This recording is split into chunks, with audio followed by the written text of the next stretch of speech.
ছুটছে সময়, ওই প্রকৃতি নাচছে তালে তালে, আলোর কিরণ রং ধনুতে, প্রেম স্নেহ ধুলে। চোখ কথা বলে অনুভবের হুঁশে, বাহ কি চমৎকার! ইচ্ছা ফেরি করে চোখ, তৃষার নয়ন আটই শোক। এবার ভ্রান্তি অবিদ্যার মায়া হোক দূর। চোখ সংবেদন বুঝে, ভাবজগতের জ্যোতির শহর, প্রজ্ঞা প্রবীণ মন, অনুদিশের সৎসাহসে আত্মজাগরণ। প্রাণস্পর্শী সাহজিক স্বভাব সুলভে, দশ কাজেই চোখ খোলা অহং উৎসাহে। চোখ দিয়ে আমরা যে বিভিন্ন সূক্ষ্ম কাজগুলো করি, চোখের তো কাজের অনেকগুলো ক্ষেত্র আমরা পেয়ে থাকি। দৃষ্টিশক্তির সূক্ষ্মতা বিষয়টি অত্যন্ত ইম্পর্টেন্ট। চোখ হচ্ছে দেহের প্রাণ। বিষয়বস্তু মূলত অ্যানাটমিক্যালি কিছু স্নায়ু এবং কিছু পেশির সমন্বয়ে কাজ করে থাকে। চোখের মধ্যে 5টি স্নায়ু আছে, আর আমাদের তো 12 জোড়া স্নায়ুর কথা আমরা জানি। 5টি স্নায়ু রয়েছে, সে 5টি স্নায়ু সমন্বয়ে চোখের পেশিগুলো কাজ করে। চোখের অকুলোমোটর, চোখের abducens, trochlear, trigeminal, facial nerve, এই নার্ভগুলো, স্নায়ুগুলো চোখের পেশিগুলোকে, র্যাকটাসগুলোকে পরিচালনা করতে সহায়তা করে। যখন কোনো স্নায়ু এবং র্যাকটাসের মধ্যে কার্যকারিতায় বিভ্রান্তি বা কোনো প্রকার অসুবিধা হবে, তখনই স্বাভাবিক দৃশ্যমান চোখ তা প্রকাশিত করবে। যেমন কোনো কিছু উপরের অংশ দেখতে না পাওয়া, কোনো কিছু নিচের অংশ দেখতে না পাওয়া, আবার কোনো চোখ ডান দিকে দেখতে পায় না, কোনো চোখ বাম দিকে দেখতে পায় না, কেউ আবার দিনে দেখতে পায় না, কেউ আবার রাতে দেখতে পায় না।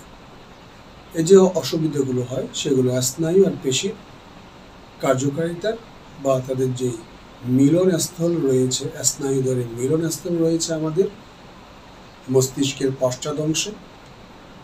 স্নায়ুদ্বয়ের যে মিলনস্থল রয়েছে সেটিকে আমরা বলে থাকি অপথ্যালমোস্কোপ বা অপটিক ডিস্ক। এই অপথ্যালমোস্কোপের সাহায্যে আমাদের রেটিনা দৃশ্যমান বস্তুকে দেখতে সহায়তা করে। তো বন্ধুরা, অপটিক ডিস্কের মাধ্যমে রেটিনা দেখতে সহায়তা হয়ে থাকে। এখন আমাদের এই যে স্নায়ুদ্বয়ের মিলনস্থলটা হচ্ছে অপথ্যালমোস্কোপ। এই অপথ্যালমোস্কোপের যত অ্যাক্টিভিটি আমরা ঠিক রাখতে চাইবো, তখন আমাদেরকে অবশ্যই কিছু এই স্নায়ুদ্বয়ের সূক্ষ্মতা বৃদ্ধি করার জন্য বা ট্রাইজেমিনাল এবং ফেসিয়াল, তারপরে অ্যাবডুসেন্স, অকুলোমোটর বিভিন্ন নার্ভগুলো রয়েছে, সেগুলোকে যদি আমরা অ্যাক্টিভ করতে চাই, তাহলে অ্যাক্টিভ করার জন্য হোমিওপ্যাথিক বিধান মতে কিছু ওষুধ রয়েছে। হোমিওপ্যাথিক বিধান মতে কারো যদি দিনে এবং রাতে দেখতে অসুবিধা হয়, তার জন্য লাইকোপোডিয়াম ওষুধ রয়েছে। আবার কারো শুধুমাত্র দিনের বেলা দেখতে অসুবিধা হয়, তার জন্য ওষুধ রয়েছে ব্রোথপস। কারো যদি রাত্রিবেলা দেখতে অসুবিধা হয়, তার জন্য ওষুধ রয়েছে ক্যাডমিয়াম সাল্ট। কারো যদি ডান অংশ দেখতে অসুবিধা হয়, তার জন্য ওষুধ রয়েছে লিথিয়াম কার্ব। কারো যদি বাম অংশ দেখতে অসুবিধা হয়, তার জন্য ওষুধ রয়েছে আবার লাইকোপোডিয়াম। কারো যদি শুধুমাত্র ডান দিকটি বাম দিকটি দেখতে পাচ্ছে না, তার জন্য অরামমেট। আবার উপরে নিচে দেখতে অসুবিধা হচ্ছে, তার জন্য অরামমেট। এই যে রেমেডিগুলো রয়েছে, স্বাভাবিকভাবে কিছু ওষুধের নাম বললাম, আরও বিস্তর ব্যাখ্যা বিশ্লেষণ আরও অন্যান্য ওষুধের রয়েছে। তা আজকে এই পর্বে নয়, অন্য আরেকটি পর্বে আমরা বলার চেষ্টা করব। এর পাশাপাশি আমরা বলে থাকি খাদ্য হিসাবে রাত্রিবেলা দুধ পান করা চোখের দৃষ্টিশক্তি বাড়াতে ক্ষেত্রে অত্যন্ত ভূমিকা রাখে। এর পাশাপাশি মুদ্রা পদ্ধতি রয়েছে, হস্তরেখা মুদ্রা পদ্ধতিগুলো রয়েছে, সেখান থেকে প্রাণ মুদ্রাটি চোখের দৃষ্টিশক্তিকে বৃদ্ধি করতে সহায়তা করে।